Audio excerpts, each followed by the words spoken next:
Cleanser coming up after that Bombarding Mirror with Glory versus DawN. And it's a battle pretty much at the top of the table for Division B. DawN currently 5-1 and Glory 4-2 as well.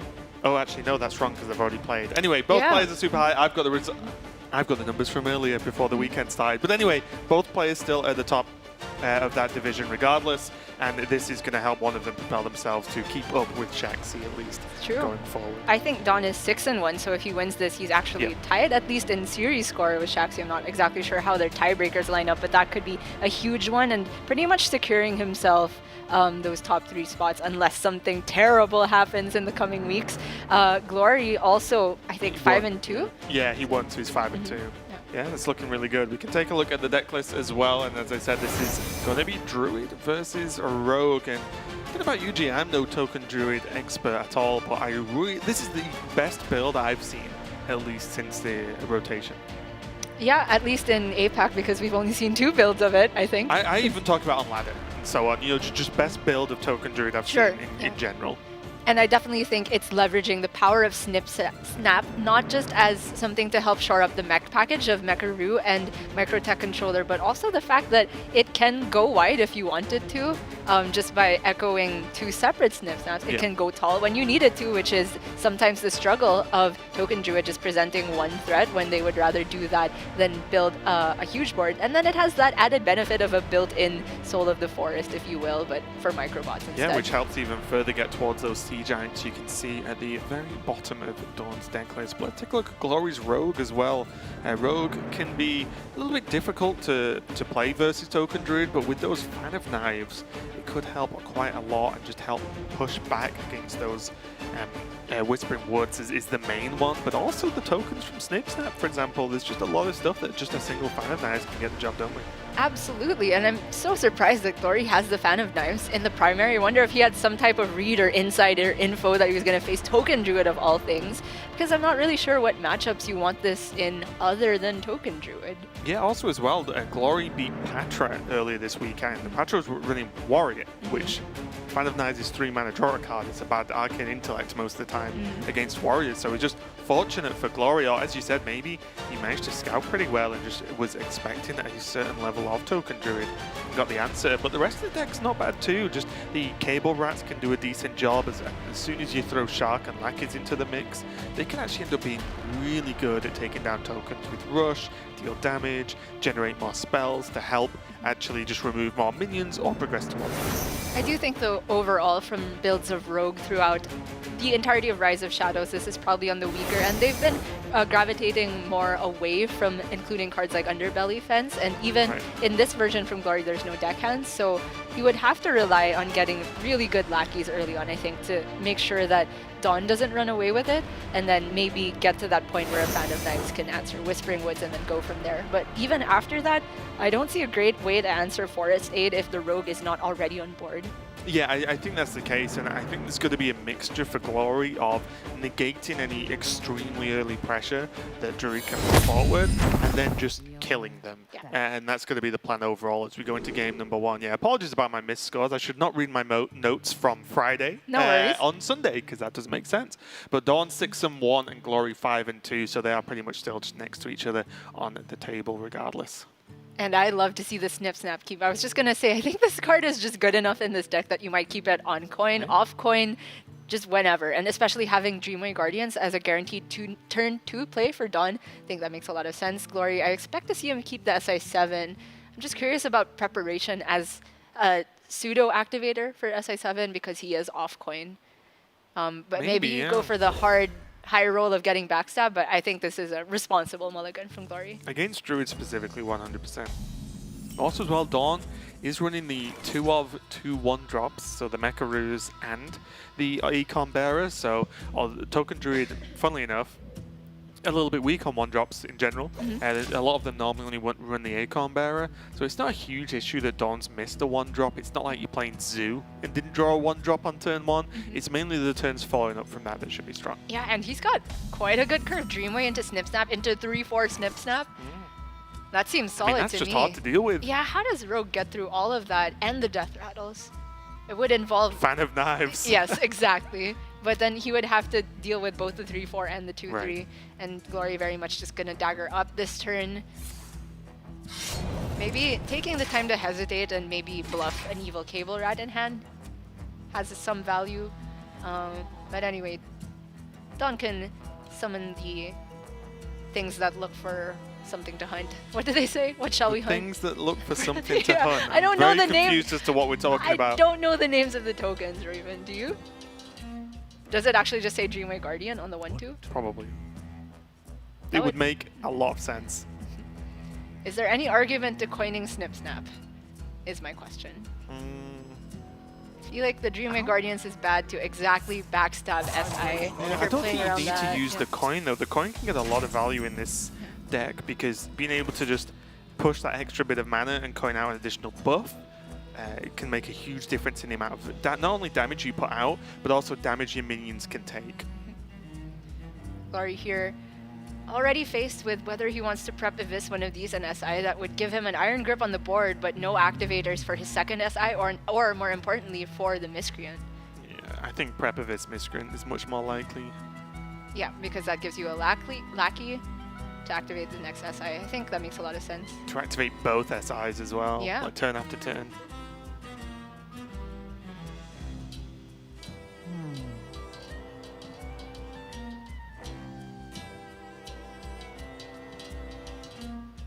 I've kind of zoned out and started contemplating what the names of all the tokens in the world are. Not just in Hearthstone, but Yeah. in the world. The tokens you get from going to theme parks and putting in a coin into the machine and then it stamps on something. I'm sure they're just called tokens. Glory goes for the SI there without an Eviscerate, which is very surprising to me actually. I quite liked your Miscreant play. Yeah, because it gives you plenty of stuff to do. I'd understand if Glory wanted to conserve resources, but Miscreant gives you resources, so I don't know here, and it's going to be... I won't go as far as to say a punish, but the Wrath cleans this up very nicely. The Acorn Bearer was a great pickup too for DawN, so he can stay in control of this board without really sacrificing too much. And you know what? Even a 4-mana Acorn Bearer isn't too shabby. As a 3-4, of course. He could do a liberal use of Fan of Knives here, which would activate Miscreant, and then that's the entire 4 mana of the turn. But it doesn't feel good to do that going into a Whispering Woods turn, for example, especially when playing the fan would give your opponent 2 squirrels and make their Whispering Woods much better. So it looks like he's going for Viscer. Wow, Mana Worm, yeah.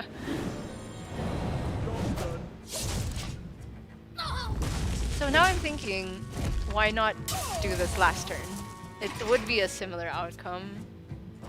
Like, you get the Miscreant earlier. And you'd have a 3-3 on the board. Instead of the... Well, potentially instead of the 1-4. Yeah, it's tough to say. I guess he was worried about specifically buff card into double trade into the Miscreant. Yeah, I guess so. It's...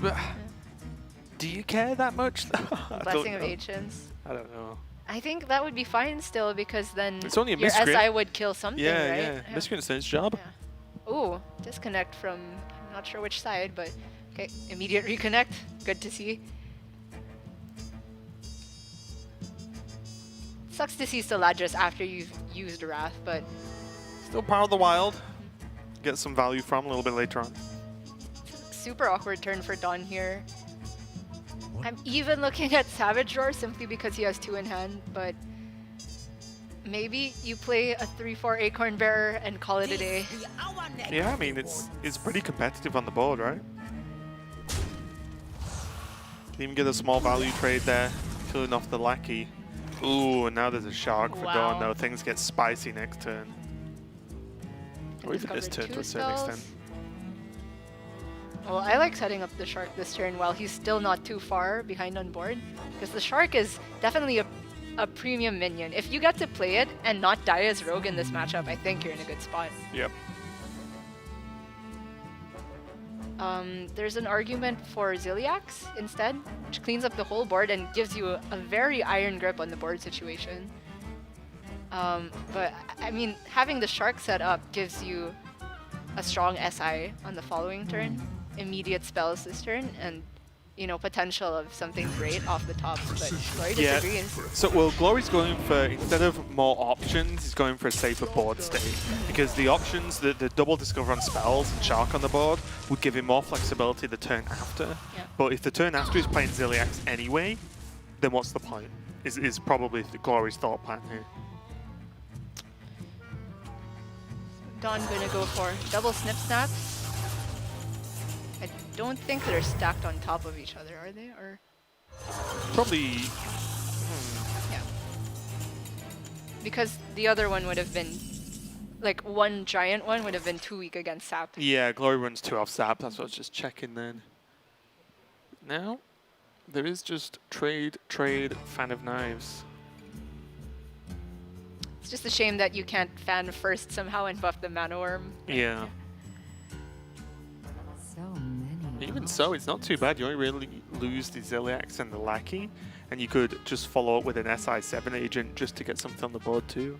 He might be hesitant to use the fan this soon because he knows there's 4 squirrels in hand for DawN. But if DawN spends 4 mana to just summon 4 squirrels, I don't think Glory's in an awful spot. Yeah, and also, is DawN going to play into this Ooh. if he doesn't clear the board? Is Mike, you know, it's one of those weird things, right? You don't want to spend resources cleaning up the board because of something that might follow. But if you don't clear the board, the follow-up might not need to happen because the board's not clear. So it's kind of like an endless cycle sometimes. Sap definitely not too bad. I was actually looking at the Sinister Strike purely to buff the Mana Worm this turn. I mean, the cheap shot makes a lot of sense. That's another AoE in a way, even though it's inefficient. So I like that he first picked that. But how good is Sap in this matchup? I think with double Sea Giant, it's pretty decent. And also, even if you just sap something that has a Soul of the Forest death rattle on it, you're saving a lot of minions, a lot of board Just space. thinking of how the board state would have looked if he had played Sinister Strike this turn, then you Mana Worm value trade a Snip Snap, and then you can double trade the tokens. Maybe that's a board state that is super weak to swipe, and that could have been why Glory didn't go for it. And also, you need to push damage as well. Because if you look at it this way round, obviously disregarding swipe to a certain extent, the trades that DawN have to make aren't exactly fantastic either. But DawN can now set up a great Soul of the Forest board just by trading away one Snip Snap, play 2 squirrels, you can Soul of the Forest, and yeah, that sets up something that doesn't straight up die to fan. Granted, he can't remove Mana Worm if he does that, I think. Yeah, and then he just saps the snip snap. Snip Snap, the Snip Snap? Yeah, that's just too much for me to say. I keep my words simple. Wow, a Roar this turn. So he's going for value trades. And then probably the Micro Tech.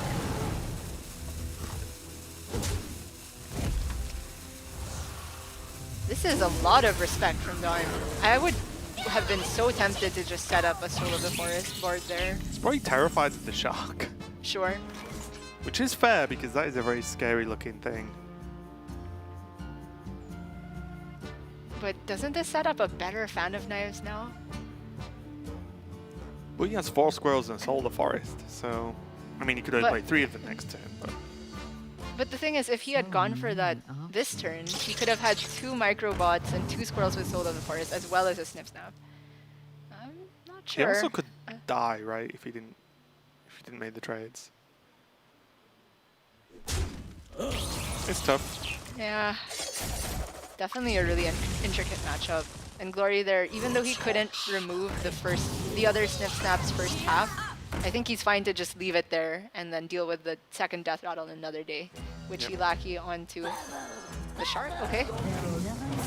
This might seem a little bit strange because the shark's so high value, but with the cards in hand, Glory isn't really gain value next turn from the shark anyway. True, and it's very unlikely to stick for longer than that turn, I think. And now DawN without a swipe. I don't know how he comes back on board. He can set up his own Soul of the Forest board, but it's looking quite scary to not deal with all these threats from Glory. Yeah, and already 1 Savage Draw down. It means that the likelihood of DawN just being able to sort of just kill him out of nowhere is not that high anymore. No other buffs in hand. Only one Savage Draw means that the setup isn't there at all. Why didn't he trade the Spark Drill over the Witchy Lackey? It's just one less damage, right? I mean, there's Tog in the deck, but there's another Lackey anyway. So Is he bothered about Shadow Step? Maybe the Witchy Lackey is deemed more of a threat than 1 damage right now? perhaps. The very annoying thing for DawN here is that if there's second fan, after the trades with the spell damage from the Archmage, it could just clear the Soul of the Forest. But I think Glory's in a position where he's happy to just sap at least one of these and then go all face. Just threaten counter lethal. He has to think about Savage Roar cutoffs, but he's seen one. So the scariest thing DawN could do next turn is what? Blessing of Ancients, Power of the Wild, and Savage Roar. So if there's only 4 minions on board, 6, 9, 12. Plus 10, it's still not lethal. I think most importantly as well, Glory can just put DawN to 6 health, which is a nice number. It looks like he's going for cheap shots instead. No, I like the Thug a lot here, and just sending a fair amount of this face. Definitely the 4/7, likely the 2/3. Thug, hero power, all face. Trading just doesn't change anything. I can see trading one of these, but. Yeah, I mean, double sap, sure. This is just even better, I think. And he also, from last turn, should have a pretty clear read that there was no swipe in hand for DawN. Otherwise, that board was getting swiped every single time. So that's just GG. Ooh. You can roar, trade stuff, but maybe he's not dead next turn if he does that, but I don't see a way he comes back. Yeah, the problem as well is with Shark into SI, that's 4 damage just from hand. And he can't kill because of the Archmage. It's just too high health to be able to get any reasonable value trades on. So maximum raw, what removes realistically 5, 6, 7 damage, takes 1 to 8. Yeah, it's not good enough. I think this is the best DawN can do. He doesn't know he's 100% dead. I still think it was weird that he didn't trade off the Spark Drill that other turn. And I want to look back on the turn he had 2 Snip Snaps and could have traded 1 and then sold that board. I'm hesitant to call it a straight up mistake, but it definitely looks strange to me. Now he's just going to end game number 1, the Shark with the SI7 agent. DawN gives a nod. I think he thought with the setup and the way Glory played that, yes, he probably has damage in his hand or some way to actually do the final points of damage, because DawN trading off some minions was a fairly reasonable assumption from Glory at least. And that's going to be game number 1, and the Rogues are continuing to do the work. And I think for me, my biggest question in terms of just playstyle overall was, did DawN really need to go for maximum trades at all? And could he have just, on the turn with the Snip Snaps and stuff, just either set up a more durable board or just pushed face? And I just gone aggressive, because the worry I have whenever I've faced these kinds of rogues, mainly with Shark, is that as soon as they land one, things snowball out of control very quickly, and you will never beat a rogue on value if they have a Shark down and a couple of value generation in hand. And I think that instead of trying to control the board, you should just say, well, I play a deck with Savage Roars and board-wide buffs and Solar Forest. I'm just going to go face and say, you need to trade versus me, which then prolongs the game, and maybe with swipes, you get there. Yeah, from that game, we definitely saw there were many points of discussion down to the very first few turns from Glory, where we were deciding between Previvis Miscreant or just what he ended up going with, which is just a tempo SI. That's the thing, he played even slower and still stayed ahead overall for the whole game, which is nuts. And I think while this Token Druid build is definitely untested, it has potential, and I'd like to go back on that game and see, was there a way that DawN could have taken it? Because I strongly believe an earlier Soul of the Forest could have swung things in his favor. Maybe there's something I'm not accounting for that would have been a punish in that situation, but I don't think DawN looked too happy at the end there. Not sure because if he thought he got unlucky or if he thought he messed up. Yeah, well, potentially here, looking at the list, there could be a change. DawN's secondary list is -2 Forest Sage and 2 Sea Giants, and a plus on the two Hungry Crabs, and which, you know, not mind-blowing versus Rogue, but 2 Swampoos, which can help a little bit. Although Glory is only running 1 Waggle Pig, so it's really close. Whereas Glory, I doubt he's going to change. He has one deck built for the late game control and one deck that looks to be the anti-mage deck with the double Water Plank, double Fairy Dragon and a Betrayal, which can get some work done versus Druid because it's just more early game minions, and even a Betrayal might do some work.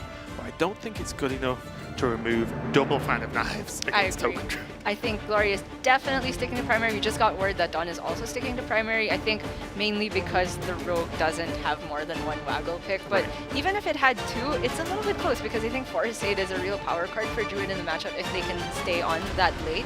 And I'm just a little bit upset that we can't say that DawN is running 3 crabs in his deck. 2 hungry ones and a snip snap. Oh, okay. I was confused for a second, then I was like, wait, what's good? Is Golaka Crawler back in the meta? I don't know. That would be sick. Hunter tier 1 in that case, because it just beats Rogue then. Yeah. Well, it beats some versions of Rogue, I guess. Sure. But still, it would be very powerful. But yeah, it looks like both players are sticking on the primary list and getting straight into game number 2. Acorn Bearer, pretty good for DawN here, but the rest of it not great. And Glory is off coin again. That's, I'd say, pretty unlucky. I think having coin SI in this matchup probably adds a lot of percent to the win rate. Double Hench Clan, though, definitely isn't too shabby. Especially if he's forced into just having that dagger equipped on 2. It means he can continually push some threats, whereas probably removing a minion or 2. Yeah, I think it's going to line up pretty great against what DawN has because Glory is almost always going to dagger this down. Then DawN follows up with the Dreamer Guardians, but the 4/4s line up great against that even if those 2 get buffed into 2/3s.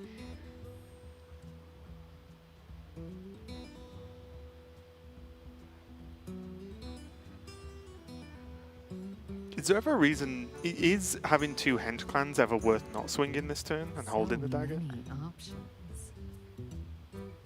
That's interesting. I can see a world where he holds on to it. There's also the slight added benefit of not giving your opponent squirrels in the case that they didn't have something to do on turn 2. Right. And the thing is, it's almost never happens that this Acorn Bearer gets buffed before turn, until turn 3 onwards, right? So just as much as you could swing this turn, it's probably still a 2-1 next turn, and then you just swing into it. It means you don't have to re-dagger to activate the second Hench Clan. But this also means that with the Evil Miscreant, it might be less likely that Glory even wants to play the second Hench Clan that early.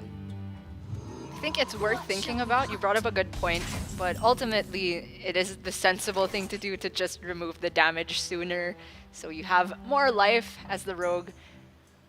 And I think this is one of the few matchups where the Rogue is not necessarily the aggressor. The thing is, if Glory wants to buff the Hench Clan Thug, he's wasting a precious dagger charge. Using a dagger charge like this, I think, is very inefficient, so I like that he holds onto it, realizing that the one buff onto this type of board state still has 2 2/3s, which don't trade favorably into the Hench Clan Thug, whether it's a 4/4 or a 3/3. Yeah, even this Power of the Wild wouldn't get the job done. But Squirrel Power of the Wild doesn't seem too shabby either. The following turn he can follow up with Squirrel Coin Soul of the Forest. Seems pretty good, and you want to just go face, right?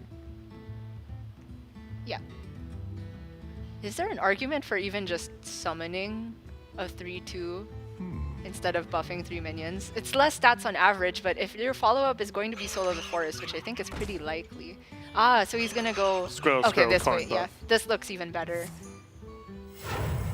It's just front-loading the minions now, and it's the same amount of minions which you're likely going to get in the next turn.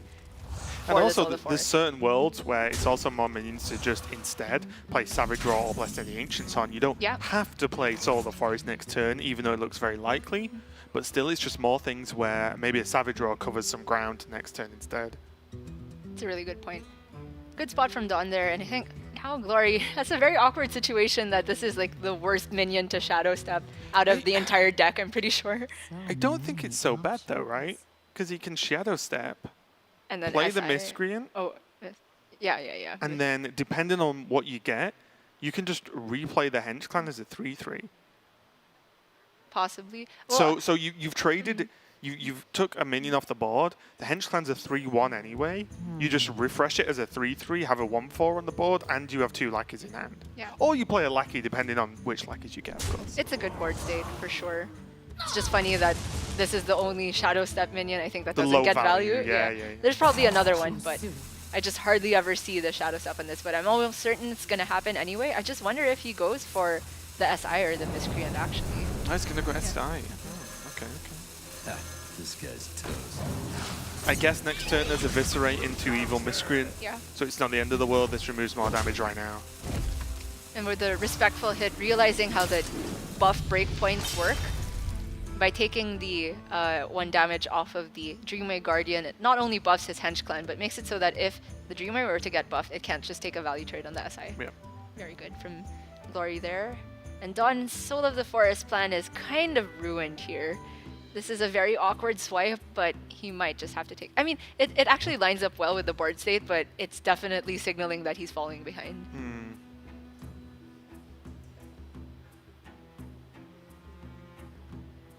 It doesn't even line up well with a... If you had 1 more mana, I would even consider Savage Roar Hero Power.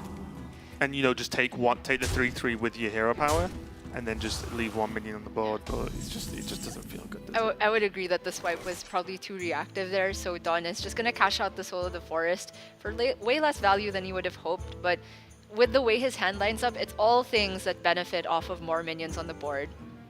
More so his board, but at least if Glory decides to ignore these, then DawN's Sea Giant could get better. I also just like this approach. It's similar to what I mentioned at the end of game 1, is that DawN won't most of the time beat Glory in a speed plus value matchup. Whereas DawN pushing face and letting Glory trade, look at all this damage that Glory's putting into these minions is insane. And DawN's pushing Glory just slowly further and further towards swipe, Savage Roar being lethal, which is fine. Still so far off though.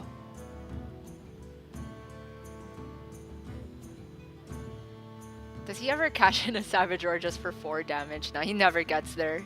18 is still way too high. So he might have to trade away the squirrel and... Floop face, go. Oh man. You're gonna win that race, might have to be the though, thing. right? Yeah, You're gonna win the race. Like, if Yeah. Glory trades into the squirrel and the floop, sick. You buy more time. It's not necessarily fantastic, but at this point, maybe you draw a Whispering Woods. Maybe you get to that. Maybe you get to the Forest Aid. I don't know. I think DawN has to just commit and say, I'm going to close my eyes and just go face.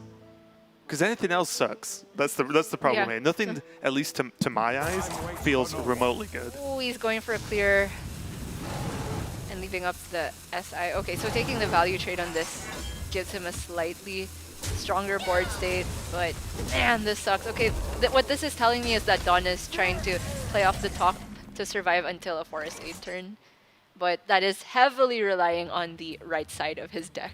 Yeah. Wow, It's super that stat difficult, line though, is so because annoying for Token Druid. Yeah. But this is my issue with this play, right? It could well be the right play overall. But what would be stuck in my mind is, well, what does it even do? What does the Forest Aid even do right now? You play Forest Aids, it all dies, more or less. You can show some signs of life now with the Microtech into Sea Giant. That would have worked, right? Because it's 3 minions and then... Yes. Yeah. You just minus the direct number off. It's Yeah. known as okay. the package. So going for this is safer because giving the rogue more things to react to is generally what they want to do. Their stuff is so efficient at removal. And now on the next turn, he can go Microtech into Floop, which is still a lot of minions and possibly can activate the Sea Giant on the turn after that. But Glory's got Lackeys for days. Betrayal? Yeah, it's Token Druid. Not too awful. Oh. Okay. Just has to be careful about Sea Giant. I saw Sea Giant's a long time away right now. Is it though? Well, DawN has to play the Sea Giant first. Well, fair, yeah. And then But- Glory just Leroy Vis plus 2 damage for 12 from hand. Yeah. And might just kill him. Or at least kill the Giant. Sure. I think within the Eviscerate and a Betrayal, you feel very safe. So DawN can go 3 + 4 + 0. I think that's better than the Whispering Woods.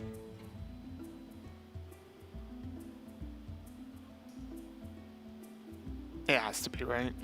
The problem is, if he could fit in the board buffs with the Whispering Woods, I think I would have liked that better, but I don't see a way that he can go wide board plus Sea Giant plus buff. Wait, can he...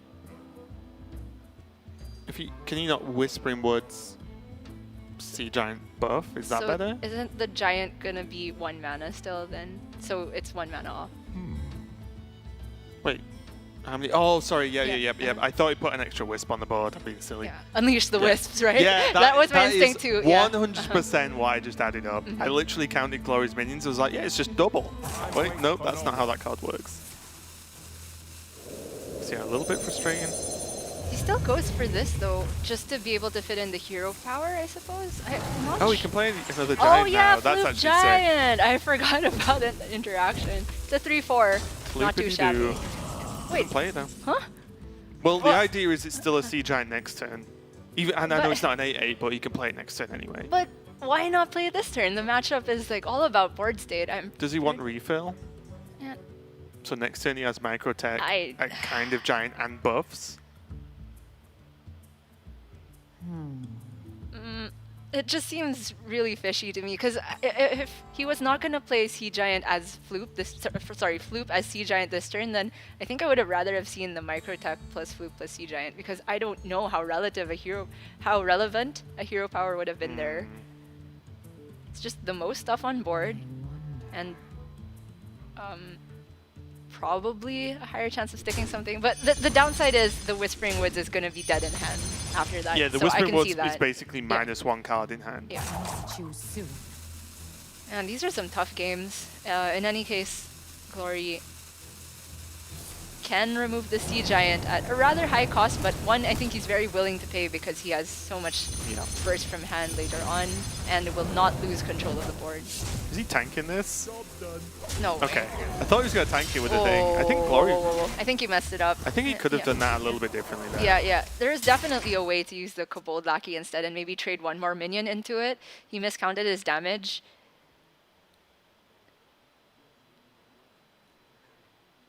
So now it's just Microtech. Yep. And then only hero power though. Can't actually drop it in with the No, he can't West even. champion. He can't even play the hero power, right? It's gonna cost 4 mana.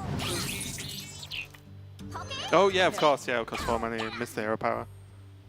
Oof. He does have a lot of damage to push next turn if Glory doesn't do something here though. He's got lethal if the Leroy bounces. He's 1 off being able to guarantee if he trades away minions, he can guarantee the Leroy buff, but then he'll be 1 off lethal. So he could take a 50-50. But yeah, he's not gonna do that. Instead, just gonna make sure. The value plan that is endless with Rogue. In some worlds, this is just way more guaranteed lethal than 50%. Both players are very unsatisfied with how they played this game. And wow, I was scared as well. At least DawN's laughing. Yeah. Not that that was necessary, but these type of situations just make me think of that meme where that guy's saying, "Stop, he's already dead." Yeah. Even Forest 8 off the top cannot help DawN in this situation. Glory's still shaking his head. I also think there's a way he could have removed the last Microbot. Not that it would have done anything. Like, double Roar here. Well, DawN's used a Roar, right? Yep. But even double Roar wouldn't do it. And he can't even double roll Swipe, for example, because he doesn't have the mana. Yep. Even if he did. Roar. DawN can deal 7. Blessing of Ancients. Twice and Roar. Woohoo! Realistically, he probably does some type of Sea Giant buff the board trade plan, but either he leaves a Scalehide or he leaves a Shark. Both of those look like death sentences to me, especially since he knows there's still 4 lackeys in hand. It's absurd, isn't it?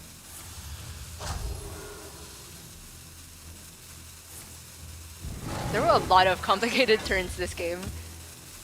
And the last one as well. Yeah, it's really tricky. I feel like the matchup is a little bit on knife edge, but what pushes it over is just the second Glory can generate multiple lackeys. All of the lackeys are good versus Token Druid, except arguably Witchy Lackey. But even making bigger minions than the tokens is often pretty decent versus Token Druid because they have to have multiple trades into it. So the lackeys just do so much work. Glory was 2 off lethal there by my count, but he can very easily remove the Sea Giant. And keep chipping away, still sitting on Leroy. Yeah, healing 1 out of reach every time as well. So Forest 8 off the top, probably DawN's only good draw here. Does that mean, does Glory have lethal the next turn? Don't think he does. No, anymore. Oh, but yeah. Going for the Leroy now makes a lot of sense too, because he can trade off the Whelps and guarantee the 2-turn setup. And there's, what, exactly swipe number 2 that is an issue right now? Yes, I do believe. But outside of that, even if Wrath comes down, it's just not enough. Wrath into swipe. I Haha. mean, that would be pretty good. Is it happening, Raven? Cycle He on has the to, Leroy. though, right? Think so. He has to Wrath for 1 into Yeah. swipe. Because otherwise, you just take more damage, and there are 0 minions in his hand. So it's just, okay, I'll Wrath 1 minion and pass. He has to Wrath for 1. I'm just thinking, I'm playing devil's advocate here because I really think he should cycle, I agree. But what does the world look like if he Wraths the Leroy for 3 and then Hero Powers face? That's not a good world because the scale height offsets it, so Yeah, it doesn't and he even takes do 9 anything. next turn minimum. So, nope. That's not it. And that looks like it's going to be a concede as Glory goes 2-0 versus the Token Druid as Rogue. Very, very impressive. And honestly, Rogue is just still insane. Did he even have Fan of Knives in that second game? I don't think he played the final night in game number 2, no. Didn't need it. But really impressive. And honestly, if you're looking right now to learn or play a deck or a class, Rogue ticks all the boxes. It can win, I think, any matchup. And also, there are so many different variations of Rogue that it's not as if, you know, oh, you only play this one deck over and over again. You can mix it up, and it's still good. We've seen multiple players bring multiple different variations across Grandmasters just this weekend. And I think every single one of them, or at least most of them, have been successful in everything outside of the mirror, in which, yes, a Rogue has to lose in the mirror. But that was just match number 2. It's going to be Glory taking a 2-0 victory, and also revenge because DawN beat Glory in their earlier match in Grandmasters, so that's going to be a good one. Next up, though, we're going to get comfortable once more for a Warrior Mirror between Chonsu and Rivius. Don't go anywhere, we'll be right back.